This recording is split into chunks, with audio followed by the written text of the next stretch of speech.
Hi everyone, welcome to the OLM community meeting. And for today's meeting agenda, we have the first thing we go through is our daily sync. So I would share my screen. I'm trying to quickly open the page and there share my screen.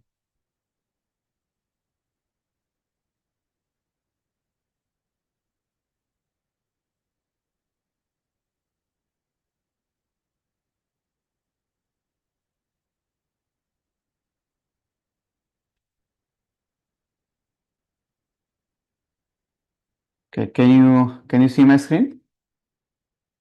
Yes. Awesome. So minimize that. Okay. So let's go through our done column. So we had this card, which was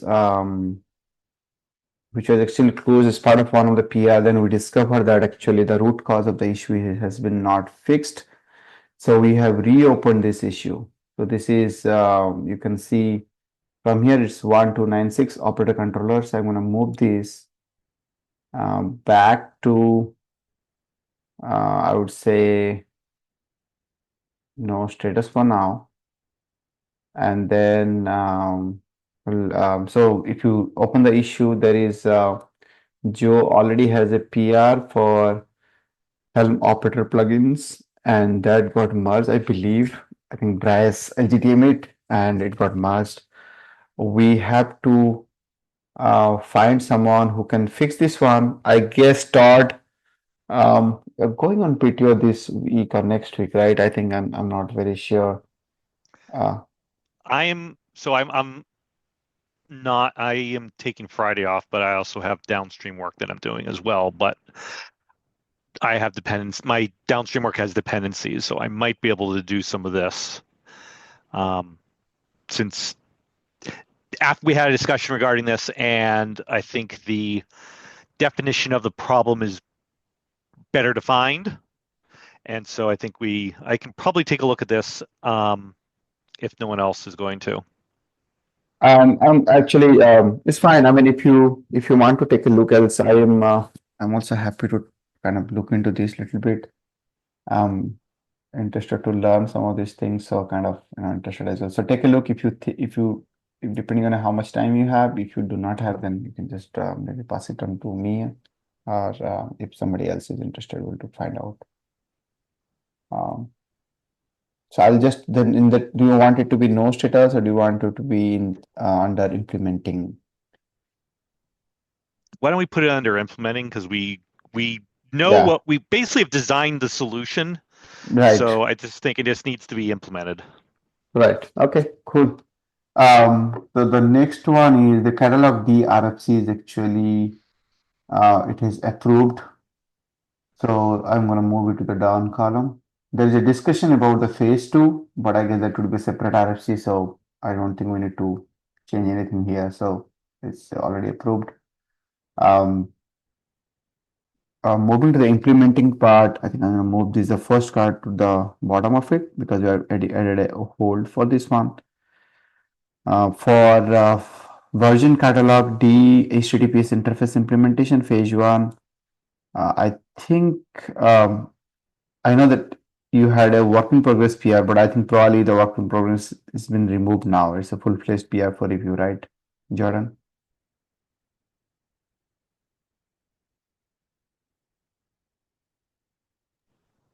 Jordan was sick yesterday. I don't know if he's on this call. Oh, okay, no problem. Yeah, he was sick yesterday. That's right. So it's a work in progress PR, but I think Jordan has already a PR on this one, so probably been gone through a little bit of review as well. So He's that's here, good. but we can't hear him if he's trying to It talk. helps to have the microphone unmuted physically. Yeah, so I was out yesterday, didn't make any progress on this there. We're having discussions this morning about whether this particular approach to phase one is adequate. And so we're trying to tie that off, and then we'll know more later today. Right. Thanks, Jordan. Thanks a lot. So apart from that, I don't think we have anything to discuss on this board. There's three things still waiting. I think, once I think the version catalog everything is done, probably can we'll move to these ones. So we're good on this. So let's move to the next discussion topic. Unless you guys have any questions, you all have any questions or concerns or suggestions? Okay, moving to the next one. Anik has a discussion topic on transitioning controller to different states during unpacking of images. And it Right. looks like there is a issue also created. Thanks, Anik, for creating this issue. Do you want to talk about this one? Yeah, sure. So I think we've had this discussion a little bit, and we are all aware that our unpacking process is one single blocking process for one reconciliation loop. We knew about that, and then we decided to go forward with it up until now. I think the reason that I decided to highlight this is because last week, after the private image registry stuff went in, when I was testing the PR, testing the changes that went in, um, I tried to create a cluster catalog with one of the private image registry image from downstream, one of our downstream catalogs. But the thing that happened was, if you see that log over there, the age of that cluster catalog is 14 minutes, but then the last unpacked shows 1 second, which means for a good almost 14 minutes, it was just hanging. The kubectl watch that I had set up had no signal as to what was going on. Obviously, I had signals inside the logs. I saw intermittent issues in trying to pull the image, in trying to talk to the registry. However, that was intermittent, right? The issue eventually resolved and the cluster catalog was created. The issue here is then it's a pretty poor UX. For we had a lot of we've been plagued with customer support requests with these kind of stuff for V02, where they said, "Hey, I created my resource 10 minutes ago and I see no movement. What's going on? I see nothing in in the status too." Which is why I decided to highlight this, right? I think I don't know if I want to pause right now. I had some ideas about writing out an RFC as to how we can handle this, essentially thinking about the controller as a state machine that we transition instead of putting the reconciliation through one loop. Thinking about the controller as a transition machine, state machine, and then transitioning it from an initial to a pulling to an unpacking to an unpacked state. And if we do this, then we'll be able to set the conditions appropriately. Joe has his hand up, so I'll pause right now, see what Joe thinks, and Yes, anybody else. I've noticed this too, and this is also a problem sort of in operator controller. And I'm like, the reason that this happens in both places is because we synchronously pull images. And if we got out of the synchronous image pulling business and we made it async, then I think all these problems would go away. Um, I've looked at this a little bit and it's somewhat complex, so we haven't done it yet. I don't think it's a blocker. But I do agree it's a bit annoying to sit there and wait for like the status to show up. I don't think we should do something like a state machine because that sounds level based and you sort of depend on a previous reconcile having updated something to the correct state. And that state might not actually be what is correct. So like we should try to stick to just look at what the current status of everything is and do exactly what we need to do to get things to the desired state every single time. So essentially, like we have to have the state machine, but it's implemented more as read current state, move to desired state. And if we have an async image pulling, then current state would include what's the deal with the image that I asked for last time. Or if I didn't ask for one last time, then I'm going to ask for one and I'll come back later and get notified when it's ready. So I think that's probably how we solve this problem. So the majority of the time basically goes in pulling the image, right? That's my impression. Yeah. Image pulling is what takes almost all of the reconcile time for catalogs that haven't been pulled yet. Yeah, and basically my point is it'd be for situations when we are, unable to reach out to the registry intermittently or any other issues that's intermittent, we should have a signal for the users to say, hey, we tried reaching out, but we couldn't, but we're trying again. Some message like that. But it sounds like the reason that I brought it up was to see if we think this is a 1.0 blocker. Um, Joe, I know you said that this is not. I want to say, I want to bat a little bit for the case that this might be it. Might be a blocker because release GAing where the user is waiting around for 10 minutes after GA is not ideal. But then if others also agree that this is not a blocker, then I'm amenable to just have this conversation here and then write up an RFC.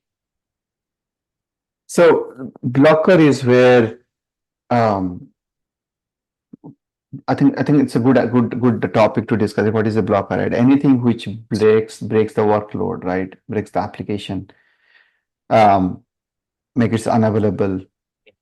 Those kind of things we'll consider as a blocker. Um, Even if we add a state machine here and then basically give different information to the user, it does not essentially change the time it takes right now. There is no way we can change the time to pull the image. I mean, it just depends on external factors like network and things like that, right? So if we cannot change that, and we are just talking about improving, helping user understand what's going on, this is not a blocker issue. Okay. Okay. I mean, that's a fair statement. Yeah, Okay. In yeah. that case, yeah, I was gonna say, in that case, Joe, the things that you said, do you mind jotting some of that down? Or I can go and see the recording and jot some of that down too, just so that we can get the work started for this at least. So I, hmm, yeah, I can go write it down. I'm not, I'm wondering like what the circumstances are. I assume that this is like, oh, someone is running a cluster locally and they have a really poor internet connection. And so, yeah, like if you've got a 10 megabit internet connection, you're trying to download a 100 megabyte file, like it might take a few minutes or something. Um, Well, so but yeah, go ahead. there could be other.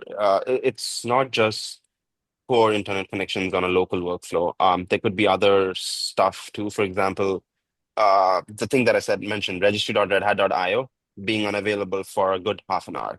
That kind of situation has happened in production. So if that's So unavailable, then we should get an error back during our synchronous call that says, connection timeout or whatever it is. right. So maybe I have to test that if it's unavailable. What happens? We'll probably because the container images library will give us the timeout error. That would be what I would expect, yeah. And I think yeah, there's probably multiple layers because I think you pass a context into the image pool. So if that context expires or it gets canceled, then that's another way to get it canceled. I'm not sure that we expire that context that we pass in ever, but container's image might have its own timeout mechanism as well. But in any case, even if that were true, I also wouldn't say that was a blocker either. Like, okay, it's not great and that it takes a long time, but functionally everything still works. You just don't get a signal about it. We can we can improve that later. Okay. Yeah, I made the note But also in chat. I agree that we're not sufficiently reporting status here. We've got a big window that's kind of um, unanswered. We're uninformed about this window here, but on the other hand, I don't feel like we are erroneously reporting status. So that would kind of be what I would require to rise to the level of a blocker for this. Okay, that's fair. But then we all agree that we'd want to change this to be an async operation instead of sync operation, right? Oh yeah, this is definitely an area where we have been interested in making a bunch of improvements. We just didn't move forward on any of them because we didn't consider them critical to 1.0. Okay. Okay. I just want to add a point, and I don't know, there are other people who have reported UX issues. So a minor thing is that I could use a non-FBC catalog and I would also be blocked. I usually check the catalog controller logs to know what's wrong. But again, it doesn't report a status in that case as well. Just wanted to add this. Thanks. So Rashmi, when you say a non-FBC catalog, you mean that you are using like a legacy SQLite format Correct. catalog? Yeah. Okay. Yeah. I Basically, I just think, pulled the wrong tab, and then when I migrated it, it worked fine. But however, it just there's no status, and only the catalog controller logs will show you that it's missing an annotation or so. Okay. Yeah, I would. Do we have an issue that tracks that? No, I can create one. Okay. So yeah, since we're on the topic of what's a blocker and what's not, that one feels like it's not a 1.0 blocker because we have stated in our limitations that we only support the FBC format, but it also sounds like an area where we could improve the UX considerably by making that more apparent when we run into this scenario. Right. It sounds like we are talking about collecting these kind of UX improvement issues under one epic. depends. I mean, so the thing is, it's good that these issues are coming now, right? So because we are getting closer to the release, and now we would get these kind of issues. So I think we need to triage them properly and then see whether if it's logical enough to put them together. Then yeah, let's put them together. But only if it is logical together. If it makes sense, like it's basically part of same user experience or same user story, then it makes sense. Right. And at least the one that Rashmi brought up sounds similar to this, which is improve UX by improving status condition reporting. But anyways, Yeah, once so the if it is status issue comes, reporting, it depends on the status condition. So if it is the same status condition I'm talking about, then yes, it's part of the same story. But the different status condition, this would probably a different story. Yeah, up to you. I mean, whatever way you think is logical, we can pick it up that way. okay, yeah, we can assess that once Rashmi has the issue filed. Regardless, I think the solution here is async image pulling. Like that's what we should do. And that is not necessarily a simple thing to do. So I wouldn't try to shortcut this necessarily. Do If we you? think it's important enough to do soon, then we should write up an RFC and do it. So like I don't have any problem saying, we think this is high priority. I just want to make sure we don't try to take a shortcut. Joe, do you mind putting your comments in this issue so that we can keep it track of it? Thank you. Cool. Rashmi, you also had opened an issue. Do you is this I saw that in the Slack channel you mentioned this. Yeah. So just to give a background, I built an existing operator that I had and deployed it via cluster extension. So what I was noticing was that even though I had created a cluster admin role and role binding for the cluster extension, however, the deployment, which is dependent since on an FBC, and it will deploy the CSV, which has a deployment template some hour back. I saw that eventually those are the only permissions that the operator will get. So there's no way. Ideally, I feel that when we are deploying the deployment template, perhaps the service account name that's defined in the cluster extension should override it. Otherwise, yeah, there is no, I don't want to say no point, but yeah, there is some kind of a mismatch in the permissions when I try such a case. I think that's intentional. So the design here is essentially you've got one service account that's for the cluster extension that is responsible for managing the content of that cluster extension over time. Separately, you've got a service account and some RBAC and some other stuff inside each bundle. That service account is used by the deployment to actually interact with the cluster in order to perform the job of the controller. So there's intentionally two separate service accounts. They need to have separate names because you're right, like there will be problems if you try to reuse the same name. So the intention is that you don't use the same name because they have two separate purposes. And then separately, there's no expectation that the cluster extension service account is propagated into the deployments service account. They're just two separate service accounts that serve two separate purposes.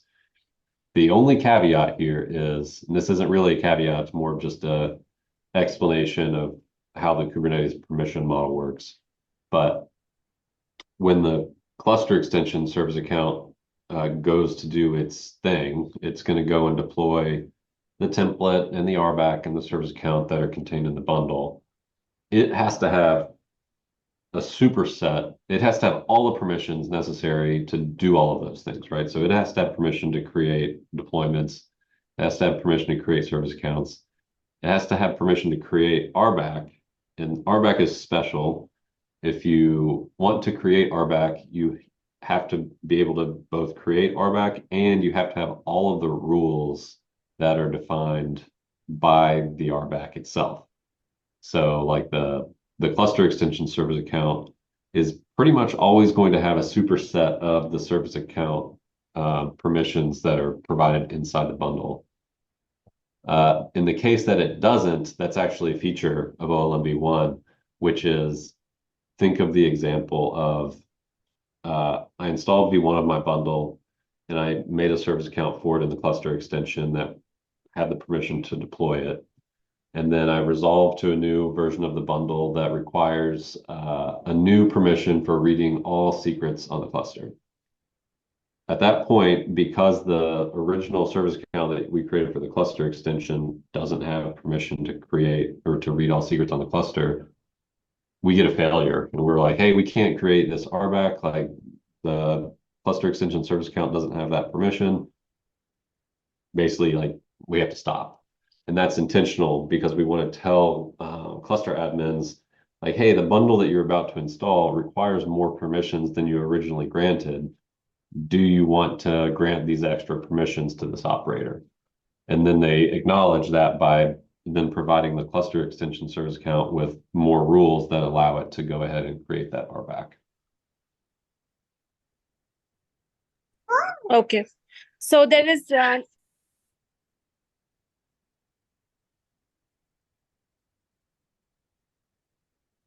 Cool. I think we can move ahead. I wonder if it's not clear in our docs what I basically just described. Like, do we need to clarify somewhere that there is this distinction between those service accounts and sort of the purpose of each of them? Yeah, I think we should do that. I don't know that that's a blocker, but something to capture as a good first issue kind of thing, potentially. Yeah. I think if you want to, I think Joel, again, if you can add your comments, I think probably Rashmi can itself, I think she can fix the documentation. She wrote actual RBAC documentation for upstream. Or not RBAC, the service account documentation. yeah, sure, I'll do that.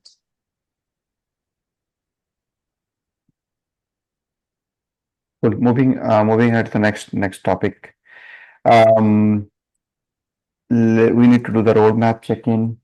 which is 1.0 epics.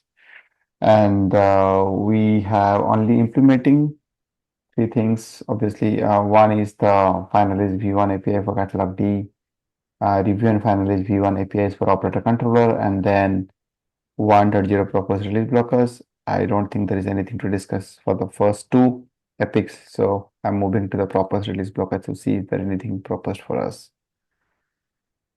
So I can see this is actually showing is done over the RFC part. Okay, yeah. Let me move this to the done column.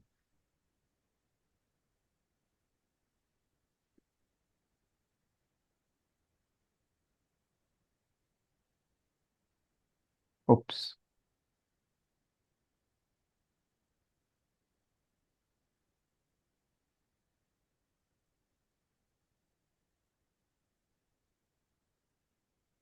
We have this NCR rollouts are completed before starting a new upgrade still open, which is we already discussed about this, so that's fine. I do not see any proposed release blockers, so probably fine. Let me fix the formatting here. I think I kind of broke it a little bit.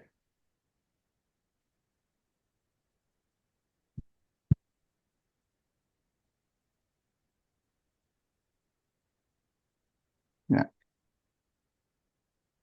So that's what we had for actually today's topic. Is there anything else you want to discuss?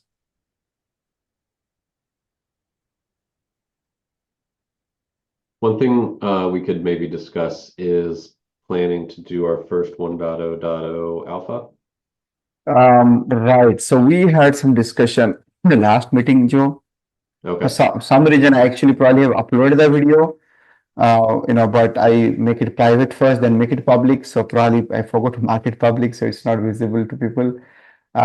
So we did some discussion here. You can see some discussions, and then um, the agreement we had, like the common consensus what we got is like the anyway we are continuously doing the releases for individual repos.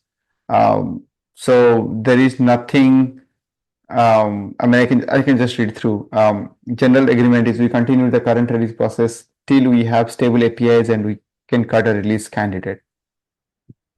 Okay. However, for branching and tagging process change after 1.0, we need to discuss and come up with a plan. The agreement is to see what other projects are doing, other option projects are doing. It's an open source project. Open source community I projects mean, are doing. I think we probably understand that last bullet point pretty well with operator SDK. Basically, like the only thing we can't do is break something. And if we do break something, then it's a V2. So, Otherwise, I think we just keep doing what we're doing. so do we, so there's nothing then basically backport, right? Basically, we just move forward. Pretty much. Yeah. If we want to later come up with a backport process because there's enough, like if you go look at a bunch of other like really popular upstream projects that have a good amount of contributors and have the time to do it, we could Right. absolutely say we're going to start having backports for critical bugs. Another thing that happens like in controller runtime is it's just case by case. If someone says, hey, can you backport this bug fix? Then we could say, sure, or please submit a PR, and then we'll merge it and cut a new patch release. But I would say like our standard process to start with is every time we do a release, it's a new minor, just like we've been doing, and we just can't break anything at that point. Right.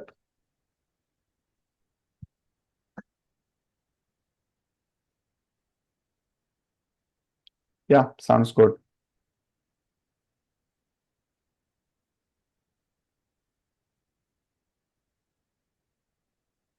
But sounds good. I'm on the alpha. But I was trying to. I was actually. I feel like I would remember talking with Adam about that a couple weeks ago, where like it's just the same thing. We're just going to keep releasing stuff. So if we want to wait until we're all stable and do a release candidate or two, then that sounds good to me. Cool. I guess maybe then what I should ask is, do we have a date that we're trying to, even though it might be an arbitrary date, like, do we want to try to shoot for a date for a release candidate then?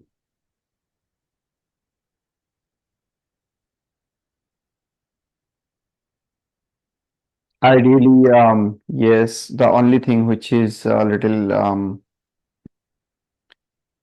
confusing at this point is because we have not the API review is not completely done at this point.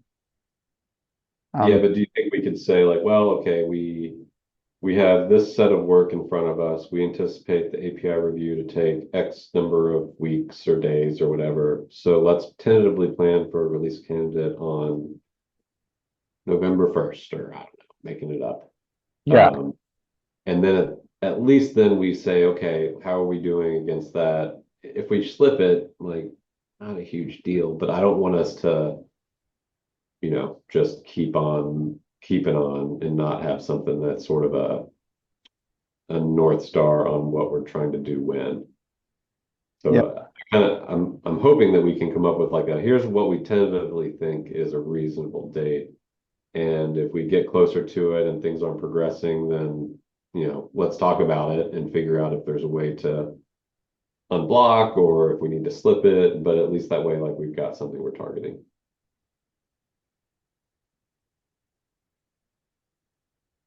No, I agree. I think I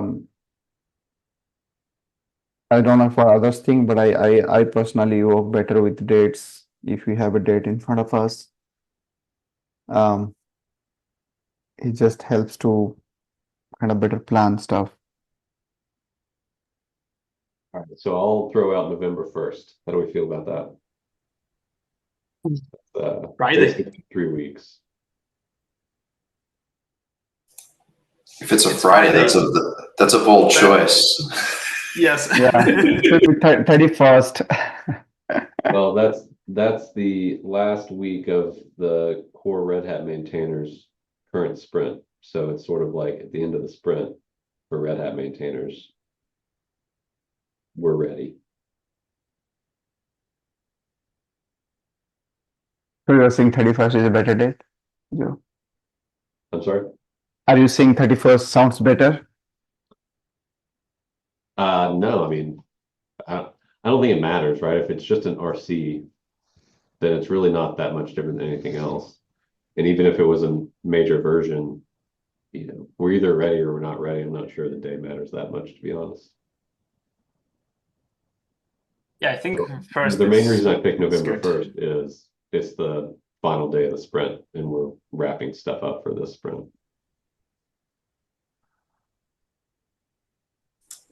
I think we're just joking that it's a Friday and never release on Friday. Yeah. But it's totally fine because it's an RC. That's all.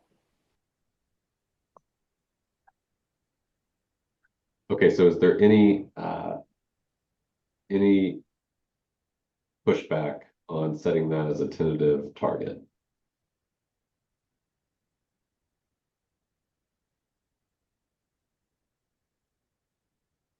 All right. No, I think your second point's more important. We'll know if we're ready or not, right? And if it has to move to a few days later, then we'll know way before that date. It's not like it's going to be that date trying to decide. Right. Totally fine. Yeah. And in addition to that, should we also start thinking about when we start picking out items for 1.x, or do we do that after the RC? I think we can, if we've got cycles and there's not something that we can be doing for making sure 1.0 is ready, then I think we can start talking about what do we design next. So my guess is like, we're still going to want to do the mono repo. What else? We might want to do this async image pulling thing. We might want to improve the catalog D API to make it faster for different client use cases. probably want to go and try to bring more content compatibility into OLM v1, right? Like right now we have the list of limitations, which are like can't have dependencies, can't have webhooks, has to be all namespaces. So there's probably some space there for us to start thinking about how to be more compatible. But we can, like, if folks are ready to pick up design work, I think we've got a list of things that are at the top of mind. I think, but I also don't want to make that be a distraction either. Like, I would rather, in my mind personally, I would rather say, well, if I'm going to err on the side of sitting on our hands, but making sure that V1 is stable versus starting to do the next set of stuff and risking V1, I'm going to go with the former. So I think I'm personally being a little bit conservative about starting new stuff. But if the community is chomping at the bit, then absolutely, like, let's go for it. And we'll start getting stuff implemented after we cut 1.0. my suggestion would be actually to at least have in upstream, we have a lot of things kind of piled up for 1.x. We should probably around that same time when I'm planning to do like RC, have some cycles to kind of go through them and kind of probably create different targets there, go through and refine some of these epics we have. At least it will give some sense of where we might go with the future releases. Right now, everything is one place. Basically going through the backlog, making sure their priority is all right, or if you want to change the priority, depending on our current knowledge. Yeah. Yeah, I agree. That's a good idea, Lalo. Yeah. So at least let's understand what we have in our backlog. So I think next meeting I'll put it in the agenda. So we will go through the backlog just to see, sort it through, create a 1.1 target, 1.2 target probably, and then put things into them. Probably would help us in general.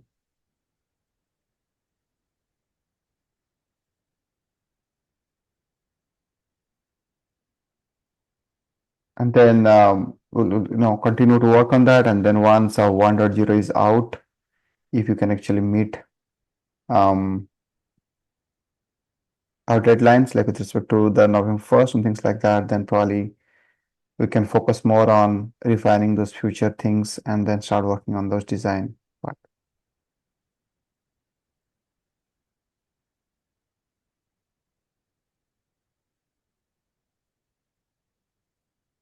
Okay. So it looks like that's all for today. And thanks everyone for joining, and have a good evening, rest of the day. Talk to you soon.